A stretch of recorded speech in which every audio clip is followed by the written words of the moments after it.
Kaya naman natin to, ayun oh. Hindi ba natapos oh? Puta, kita yan na naman oh. Ano Gar?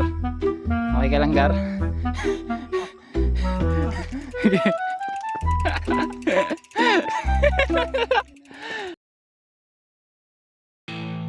Good day everyone! Sa araw na to ay pupunta tayo sa pamosong Tayak Hills ng Rizal, Laguna. It's a 204 km ride with 1,600 meters of elevation. Though ride lang kami ng kapatid ko, it's 1 AM in the morning nang mag-ride out kami sa Taytay. Actually, pangalawang beses ko na itong makakapunta sa route na to. Via Pililla nga lang yung isa. Unforgettable yung first ride ko sa ride na to. Kasi newbie pa ako that time. Doon ko naranasan yung hirap ng paglulong ride. Ang daming binigay na lesson sa akin ng ride na yun. Sobrang memorable. Anyways, that's another story for another video. So yan, kape lang muna kami saglit sa May Kalamba. Then ride out na ulit. Hanggang sa kumana na kami sa intersection ng Bay papuntang Kalawan. And dyan, may mga early marites pa tayong nadaanan. Yan, nasa Kalawan na kami.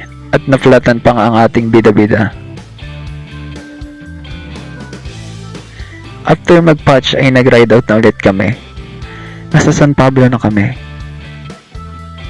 After nyan ay may mga ahon sa Nagkarlan Rizal Road. Rolling hills hanggang umabot sa Rizal Elementary School. Kakanan tayo dyan. May habang 4.49 kilometers at 7.8% average gradient. Pero sa ride na to ay iba ang dinaanan namin na talaga namang pinagsisihan namin. Kaliwa dapat kami dadaan kaso may under construction sign na nakalagay. Kaya kumanan kami. Sa simula ay bearable pa ang mga ahon hanggang sa Wow. Ano yan, pader? sunod-sunod na ang mga ahon na nag-a-average siya 14% to 24% gradient na halos walang recovery. Dito ko lang siya nakita nagtulak sa ride simula nung isama ko siya sa mga ride ko. Talaga namang literal na nabudol kaming dalawa. Na guys, no choice guys. Kalsado pa to? Ano to, San Pablo ha? Ay hindi pala San Pablo to, Rizal. Kaya naman natin to, ayun oh. So yan, nasa may entrance na kami ng nature park. 75 pesos ang entrance fee. Naglakad na rin kami paakyat, sinulit na namin yung pag-walk trip namin. Ano Gar? Ba't sumama yung naka-pixie? Gar, mag-iisang oras na kaming nagtutulak Gar. Tawa sa Tayak Gar. Lumot eh. Ay no, sorry. Pero malumot talaga Gar. Kaya kami naglalakad Gar. Gar eh. Yan Gar oh. Basic na basic Gar oh. No hands. No hands Gar. Ano Gar? Okay ka lang Gar?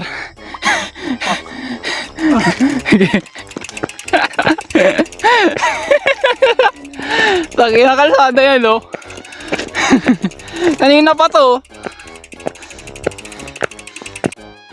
Bago kami umakyat sa taas ay tumambay muna kami saglit sa may pana ng view deck para magpicture.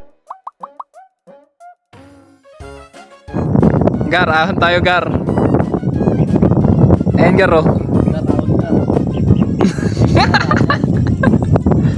Siyempre, hindi mawawala ang pasikat. Alam mo talaga, mahahon pa akyat.